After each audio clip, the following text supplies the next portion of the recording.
What do you think, guys? I'm so obsessed with Louisiana swamp worms that I want to make all these bins Louisiana swamp worms. Well, let's check on the bin that we did the wood chips in. So let me get gloves on because I'm doing something else and I don't really feel like getting my hands a little that dirty. Even though, honestly, guys, I'd rather work without the gloves. All right. As you can see, these things are the, gosh, this stuff is sprouting. The straw. Yeah. All right, but they seem to be happy in here. Look, they're doing great. And I noticed the chips are getting smaller. So they're, oh my gosh, it's breaking down. Yet I don't feel any heat. So we're doing okay. Look at them here. Let me bring you towards the front. And I'm not going to stop this video to start editing. Remember I told you guys, if you want to see more videos of me, I just can't be making them like perfect. I know you'd rather see the content and learn than me worrying about whether I have to stop it or not. All right, at least I know you can see. So let's check them out. Yeah, this is definitely breaking down. I'm noticing that it's a lot smaller, which is good. You know, I don't know why. I just want to see my wall behind me full of Louisiana swamp worms. But these are doing great. You know, I thought I was going to feel more heat in this, but I haven't. But my room here is maintaining itself at, let me see, it's not even 70 in here. So, but you know, I've always liked it on the cooler side. But one thing I will tell you, when you have it on the cooler side, it makes it harder for cocoons to hatch. Oh yeah,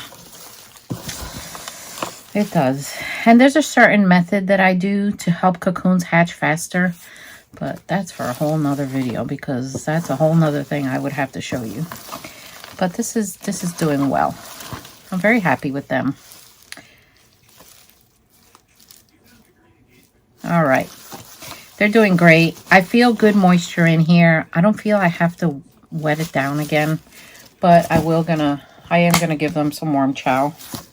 Because even though they can eat this, I wanna fatten them up a little bit. I just want them to be able to eat. So let me give you a tip about feeding worm chow. And I know this because it's happened to me. Oh gosh, this broke. Let me change this. I'm going like this to see if you can see me or not. I watched AV's channel today, one of his videos. I think it was today's video. I laughed because he's like, I don't know if it was today's or yesterday's.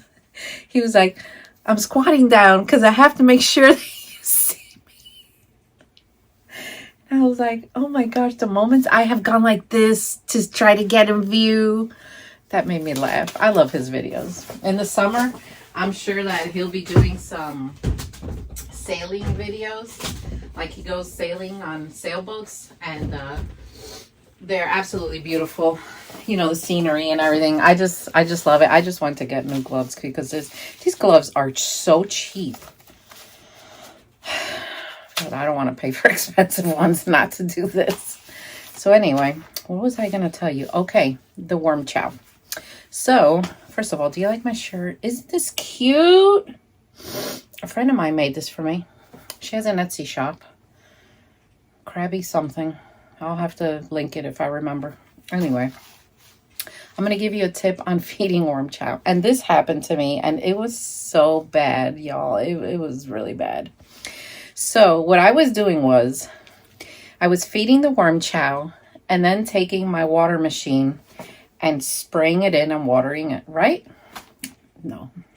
I mean, people do it, and they've done it for years, and I did too, until that one moment when it went south, and south really fast. So what happens is, and let me explain to you, when you put the worm chow on the surface and you wet it, all that worm chow, or some of it, goes down into the bedding. And it creates like pockets of gas where it starts fermenting, and then it can go anaerobic really fast. And I did this. Well, I've done it for years. I thought, well, how are they going to eat it then? You know, if it's not wet, they'll eat it, believe me. So I did it. And one day I came in here and there was such a horrid smell. I'm like, something died in here. There's got to be a mouse. Something happened in here. And I kept looking and looking, and I came to one of my African nightcrawler bins, and the whole thing it was horrible. If I remember, let me see if I could link this video here or at the end, probably at the end because it's easier for me. I had to do an emergency evacuation of the African nightcrawlers in that bin. Listen, I had to take deep breaths. I was gagging. I had to step out, come in. I threw up out there. Then after that passed, I came in. And Joe comes out and is like, what the hell's going on here? And I'm like, listen, they're going to die if I don't get them out. So let me just handle this. It was so bad. So another worm farmer who's been worm farming for 1,000,000 years said, girl, stop putting the worm chow on the surface and then wetting it. All you're doing is sending that down inside to the bedding. And that bin just happened to turn anaerobic. So now what I do is I wet everything, right? Then I put my chow on the surface. And sometimes I'll slightly just go like this. And that's it. And I cover it. And they do eat it. So let me point this down here so you can see. Now I didn't have to wet this. But as you can see, I sprinkled it, right? You saw me sprinkle it. And I'm just going to go like this. And that's it. And I used to think, well, how are they going to eat that? They eat it. They just do. Believe me, they do. So anyway, that's a tip of the day for disasters I have had occur. And, you know, I don't want you to do the same thing. Let me put this back. You can tell, right, when I've had too much coffee. So for those of you that are new here, thank you for subscribing. What you'll see on my channel is just basically me, the realness, the mistakes, the successes, and just everything that I experiment with. Like, I have so many strange things I've done. Every Halloween I do some kind of video. Sometimes it has to do with worms. Sometimes it doesn't. It's just a tradition I've always done, and people never really know what to expect. So, but one year I put my feet in the worm bin because people are like, put them somewhere on your body. And I'm like, well, where am I going to put it on my body? You know, so yeah, I always have them on my hands, my arms. So that would have been like nothing. People's like, put them on your feet. And I'm like, well, it's going to tickle. So anyway, I did. And yeah, it was interesting. They felt cold and kind of slimy, but not really. I don't know. But anyway, why am I telling you all this? Okay, the wall behind me. I really want to make this my Louisiana swamp worms. I just love them so much. Like, I love red wigglers and I love African night crawlers, even though they get on my nerves. I don't have any blue worms in this wormery. It took me years to get them out of here. And I know there are people that love blue worms. I know it. And it's okay. If you love them, hey, by all means, go for it. They were on my nerves so bad with their behavior that I'm like, I need to get them out of here. And I did. And I picked them off slowly because I can identify them. But anyway, my Louisiana swamp worms, you know, I want to make a wall of them because they are just the easiest, in my opinion, worm to raise. Their behavior is excellent. They never give me any problems. They compost everything and they reproduce like, wow. So those are all the major pluses. Any bad things about them? You know, I don't know. I can't think of any. They've eaten everything I've given them. Even like the people, Years ago, people used to say that there was like a list of forbidden foods, even though my worms have always eaten everything. Onions, garlic, whatever people think is forbidden, my worms have eaten it all. And like the Louisiana swamp worms, they just handle everything. So I don't know. But anyway, they're over here in my large bin. And these tubs I get on Amazon. One year they had like a sale and I got like 6 or 7 of them. So I have some outside. I might use them in my garden, the ones that I have outside, like drill holes at the bottom. So anyway, that's what I want to do with this. So I'm going to put that video, the worm chip video, on my worm chip list. But, you know, that tip with the the worm chow, I hope that helps somebody.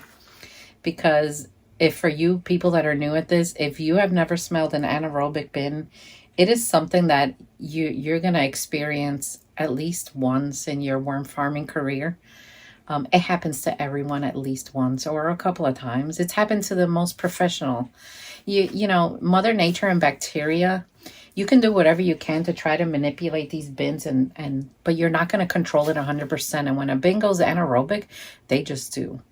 And yeah, I don't wish that on anybody. But if it happens, you will definitely know, because you're going to be like, wow, something's wrong in here. So, but, you know, an emergency evacuation of the African night crawlers, it took me the entire day. And I believe I have that video of like what I had to do to save them. And I managed to save most of them. I did lose some of them, but, you know, it happens. So luckily, the storm we had last week, the snowstorm, I didn't lose any power, because I was really concerned. I was concerned that we'd lose power. And now that winter is not over yet, I'm still hoping we don't lose power.